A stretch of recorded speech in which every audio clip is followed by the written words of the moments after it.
Hi, everybody, and welcome to another UTS Startups Confessions. You may have noticed that we are in a different location, and we've also taken a little bit of a break from confessions while our normal space, Startups at Central, is undergoing some really exciting renovations. But we wanted to bring back confessions this week for a special edition during Climate Action Week. So if everybody could put your hands together to welcome our really special guests, Gemma from Deep Green Biotech Hub and Jami from Stoke Bites. Amazing, thank you for joining me, Gemma and Jami. So today we're spotlighting a really exciting program which focuses on algae-based innovations and startups. Before we dive into any questions, could you both introduce yourselves and share what sparked your interest in algae? Gemma, do you want to go first? Yeah. Hi, everyone. My name is Gemma, and I'm the manager of the Deep Green Biotech Hub, and we run something called the Green Light Accelerator program. And my interest in algae was first sparked when I was diving, and I was learning about the symbiotic relationship between algae and coral, and it blew my mind. I thought it was beautiful. And then since then, that kind of exploded into all these different areas of work and of pleasure, just understanding more about how this organism can help us create a more sustainable, long-lasting future for ourselves. Yeah, incredible. And what about you, Jami? Yeah, I'm the founder of Stoke Bites, which is a health bar company incorporating algae in it. And I discovered my passion for seaweed is when I realized that seaweed offsets carbon emissions 5 times more than land-based plants. And I realized the potential of if we grew more seaweed in the oceans, then we could potentially offset more carbon emission. And I'm a surfer, so obviously I have sort of this intrinsic desire to keep the planet healthy because we want to have good waves and clean waves. So yeah, it really came from my love of the ocean and surfing and the desire to just keep our planet healthy. Yeah, incredible. Gemma, so algae isn't something that people generally think about on their daily lives. Can you tell me what's so special about algae and why is it something that you've been exploring? Yeah, it isn't something that we normally think about at all, but maybe we should, maybe we could. Using algae, we can create things using atmospheric CO2, as Jami said.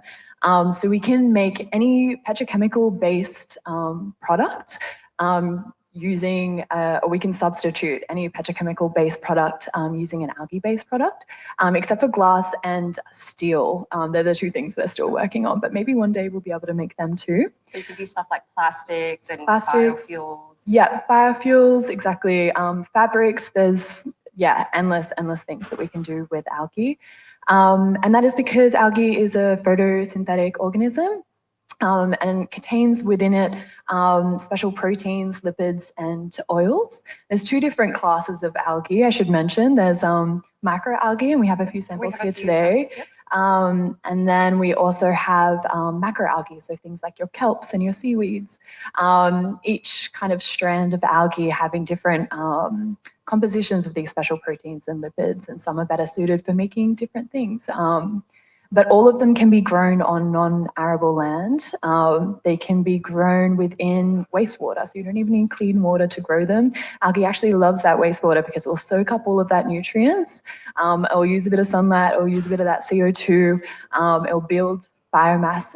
We can collect it and then make all sorts of things, practically anything. So that's pretty exciting. Yeah, it sounds incredible. It sounds like a great opportunity.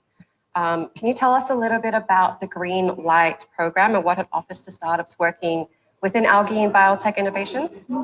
Yeah, so the Green Light program is a 13-week program for specifically startups and SMEs that have an algae-based idea. We take these ideas and we accelerate them through to a prototype at the end of the program, hopefully, that's the goal. And we offer all sorts of support. So we'll pair each of our businesses with a scientific mentor, so an expert in the algae space. And then we'll also partner them with our business mentor, Jane, who a few of you may know from UTS Startups. And we'll also provide our businesses with $10,000 of seed funding, so non-equitable, non-IP shackled seed funding to help you on your way towards that prototype. We also offer, a whole range of different things as part of the program. So I definitely recommend giving it a bit of a Google search. Google Deep Green Biotech Hub, Google Green Light. It'll pop up and explore all the different things that we offer as part of the program. Fantastic. And what types of businesses typically apply or go through Green Lights? Can you maybe give out some standout examples? Yeah, there's been so many people that have come through and created education programs or have created beautiful food products, nutraceuticals, air filtration devices, food dyes, like fabric. There's been so many. And we'll get to hear about Jami's product today, which I'm excited for. And then there was also people who was part of Jami's cohort, and they were on their way to decentralizing fuel for remote farmers. And they did this their plan was to grow algae on site of the farmers' sites, and then convert that into biodiesel that could then be used to fuel their equipment, farmers' equipment. And it was great to watch them kind of progress throughout the accelerator program, and they developed their pitch, and then afterwards, just more recently, they've won the South by Southwest pitch award, which was really exciting. And we've also had Jolene, is an amazing woman. She came to us with her sea health products. So that's another food-based algae product using kelp. She's since won the Churchill Fellowship. She's part of the Homeward Bound Women's Project at the moment. And she's just a legend in the seaweed farming space. And yeah, we definitely need more of that right now. So there's been lots, and I'm excited to see what comes through this cohort too.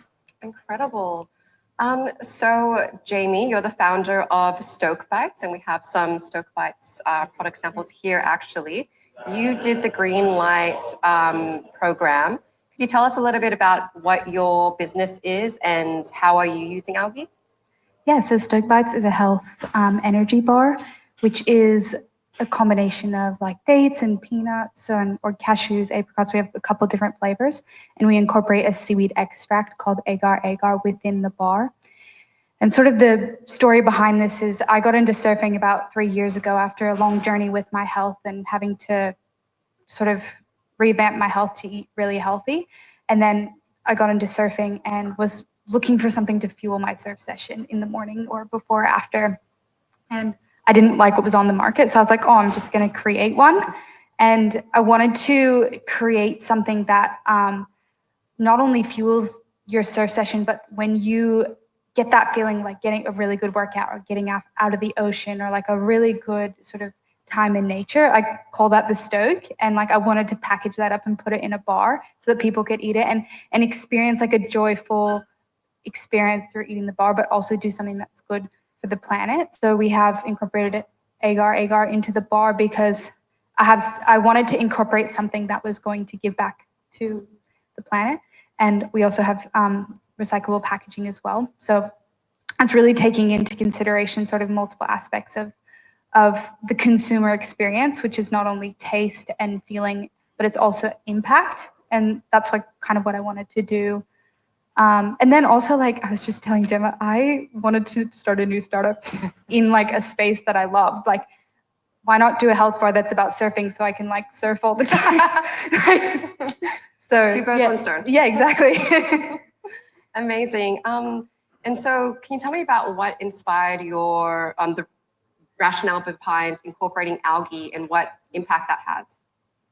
Yeah, I think, like I said earlier, because I'm so passionate about like the environment, and I'm sort of realized along my entrepreneurship journey that I'm passionate about business solutions to social problems. So I had a non-for-profit, which was amazing, but I realized the power of actual like business and funding and investment to create change as opposed to creating something like a nonprofit, which is very valuable in some areas. But I was like, oh, if you build a business that makes a positive impact, which generates income, which then people invest in, which will then help the planet, that's so much more sustainable than what I felt like I could do with my non-for-profit. So it was kind of born out of that passion of business solutions to social problems. And then I kind of combined that passion for health and the ocean. And honestly, I don't know how the idea came, but it was ChatGPT and me one night, and we were just having a chat and seaweed came up. And I was like, that's a great idea. So thanks, ChatGPT. The best business partner. Yeah. Amazing. And let's take a step back, and can you tell me a little bit about who you were before Stoke Bites and how has your background kind of shaped your startup experience? Yeah, so crazy story. I actually had chronic fatigue syndrome and chronic pain for 6 years, and I recovered sort of about 3 years ago. And so my first startup was called Chronic Hope, and it was based around helping people living with chronic fatigue and chronic pain. And we developed a water bottle, and we launched a Kickstarter, and we developed this whole product, which was a water bottle with a twist-off compartment on the bottom where you could put medication and supplements.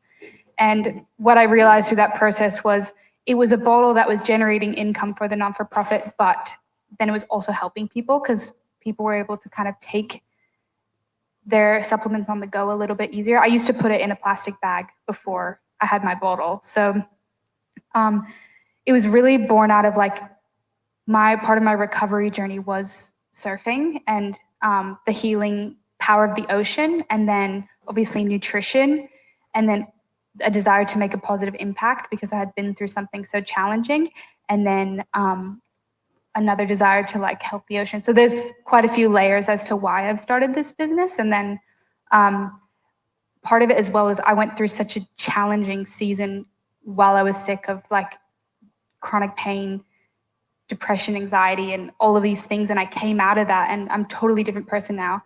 And I wanted the next season in my life to be about fun and about enjoying life and coming out of the darkness. And so, yeah, Stoke Bites is really about like spreading joy and fun and a love for the ocean and good food and that sort of thing. Yeah. What a beautiful story. Yeah. And it really shows, how all the things that you've kind of experienced can help mold the different elements of your journey to where you are now.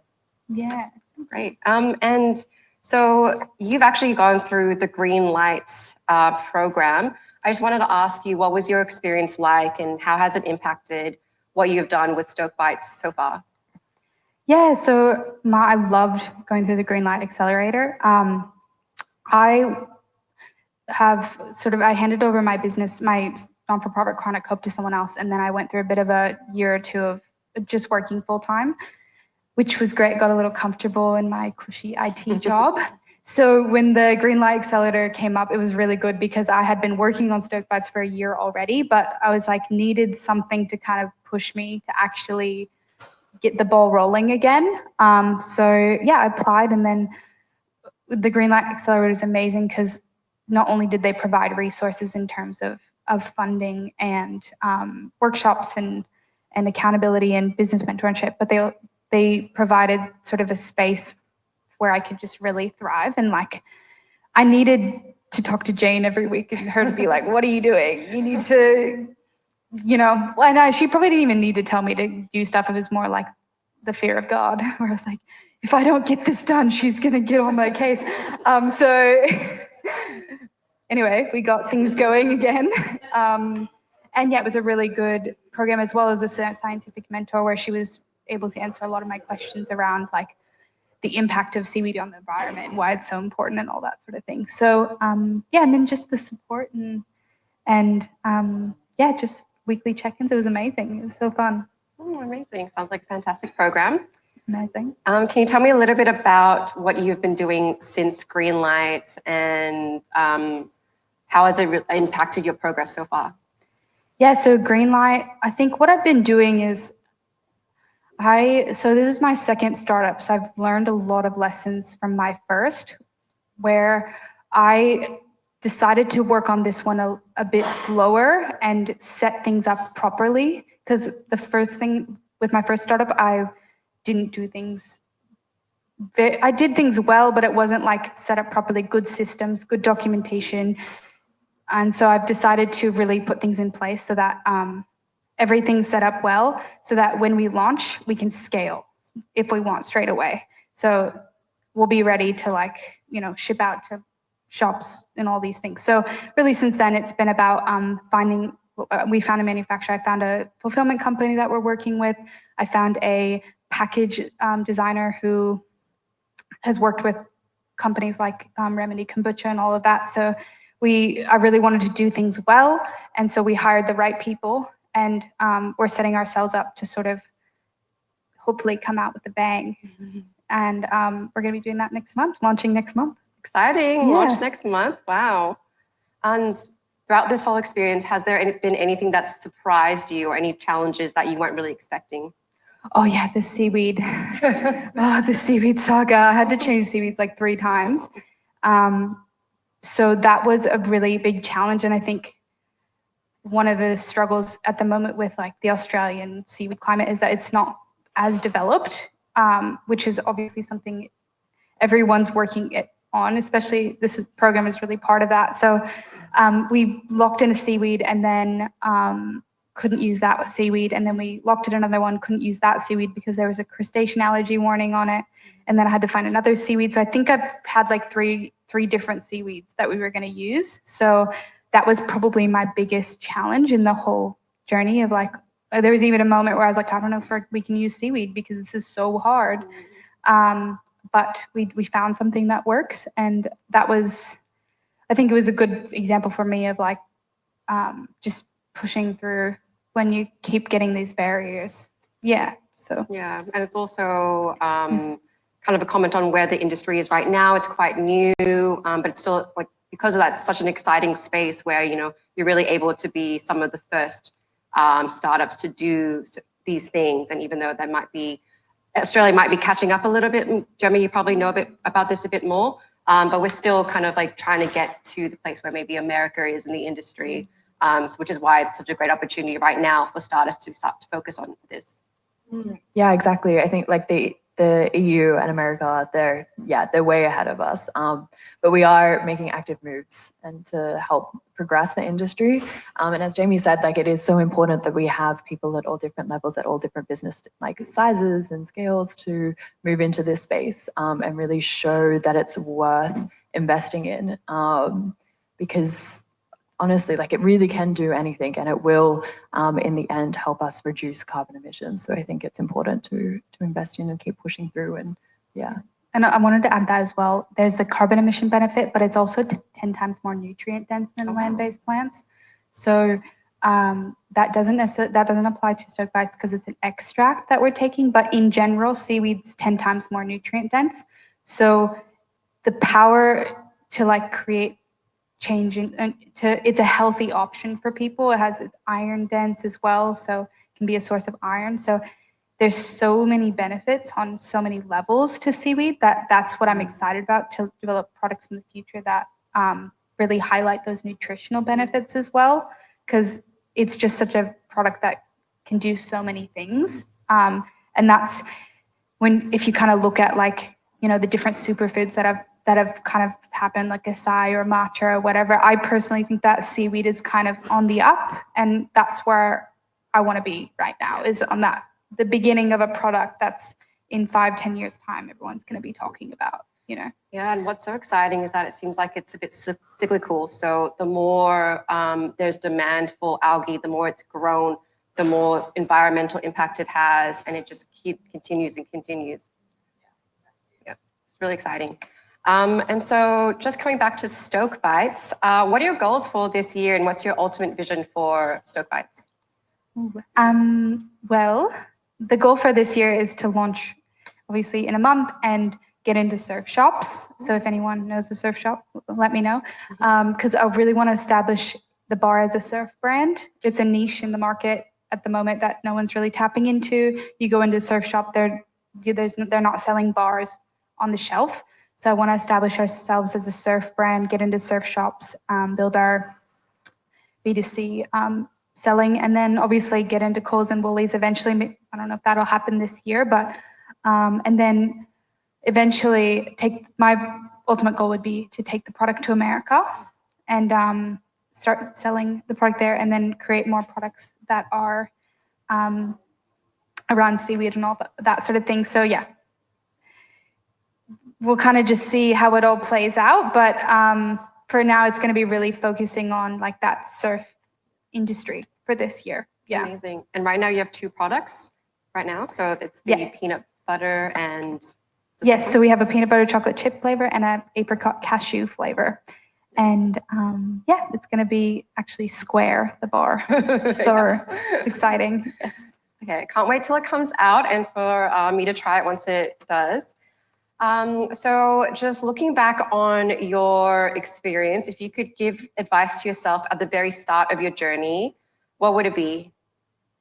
Yeah, I actually thought about this question because I was like, there's so much I feel like there's so much business advice out there that I'm not going to give business advice. I'm going to give like more of a personal thing, because I had a really good chat with my therapist like 2 months ago. And I was just telling her about how I have this drive to build my business because of a fear of having nothing in the future. Because when I got really sick, I couldn't work and I was in a place where I didn't really have much. And I was just saying like, oh, like it's what drives me. And she was like, Jami, like I'd really encourage you to separate your fear of having like, you know, you're not getting your needs met from your startup.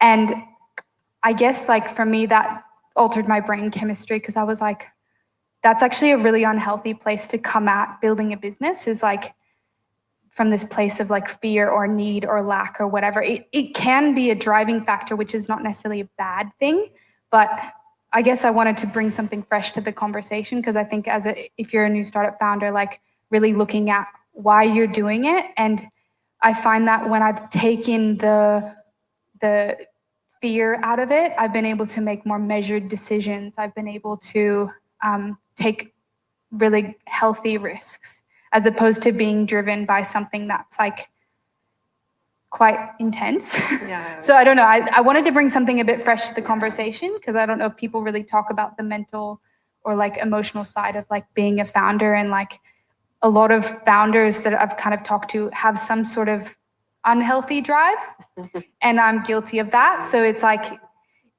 you know, if that's you and you're listening to this, like really encourage you to like, what's driving you? And that can be really good to have that. Like, what's the good side of that and what's the bad side of that, I guess. Yeah, absolutely.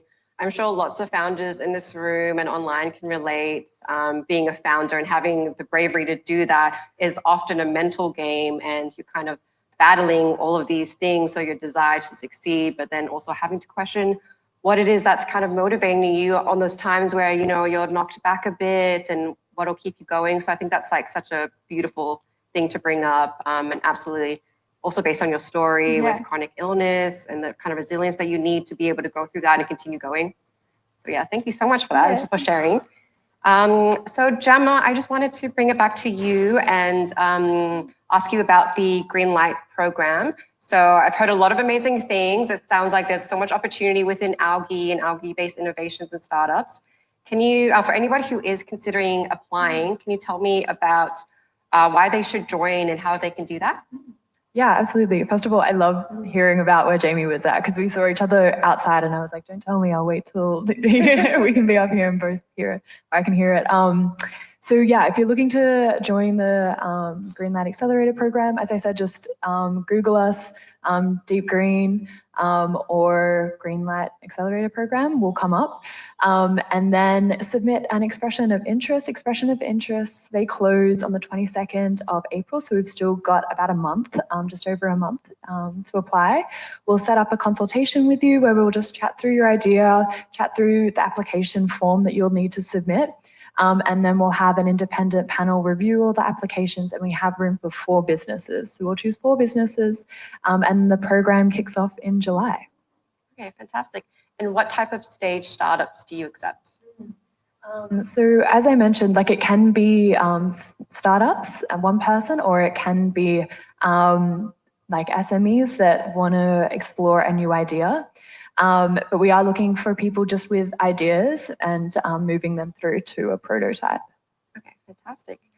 And a final question for both of you, since this is a special Climate Action Week edition of Confessions, how important is sustainability and climate action to you personally? Yeah, massively. So Jamie and I, yeah, we're both in the sustainability space, and I think it's been, it's an underlying value system I think that we both share, and so it is kind of embedded in a lot of the decisions that we make. So yeah, hugely important. I just want good waves all the time, you know, like that's my goal. Keep the waves good. No, I'm kidding. Also the planet, but I'm like, we got to protect the oceans. For sure. What is one thing that you would encourage the viewers or attendees here to do that could potentially have a positive impact? I think my answer is going to be twofold. The first one is, I think, support people that are working really hard in this space to make things better, give us sustainable products. Yeah, they're doing such amazing work. And I think personally, also, we have an election coming up, so just vote for climate, stay politically engaged, have discussions, don't alienate people with different ideas, and stay hopeful. And if you lose hope, take heart in these amazing people that are doing amazing things to help make the world a little bit better. I think for me, like with that whole journey, I think it can be really overwhelming when you think about climate change and all of that sort of thing. And like, you feel like, oh, yeah, at times for me, it's felt like a lot of pressure to like buy the sustainable thing and do this and, you know, always tick the airline thing that's like offset your carbon emissions sort of thing. I think what I've learned is like focus on what I can do that's in my capacity and not try to worry too much about what's beyond my control. And I think for me personally, it was starting this business and like, okay, well, that's what I can do. I can incorporate, you know, something that's helpful for the environment into my business. And then there's things that I can't do because I can't be everywhere. So I think focusing on like the small ways that you can make an impact is so important. Yeah. Yeah, incredible. Thank you so much both for sharing. It's been so lovely to talk to you. If anybody here has been inspired by what we've discussed and has an idea for an algae-based innovational startup, whatever stage you are at, please look up the Green Light program or search up the Deep Green Biotech Hub and get in touch. But for now, what we'll do, so thank you for anybody who is watching on the live stream. We'll be passing on to an exciting Q&A where we here in this room can ask Gemma and Jami any questions. This is a great opportunity for us to get together and ask about, you know, more personal questions about the startup experience. And it's a reminder for anybody watching on the live stream to come by next time we have Confessions in person so you can join. But for now, thank you so much, Jami and Gemma, for chatting to me. It's been so lovely. So everybody, thank you, Jami and Gemma.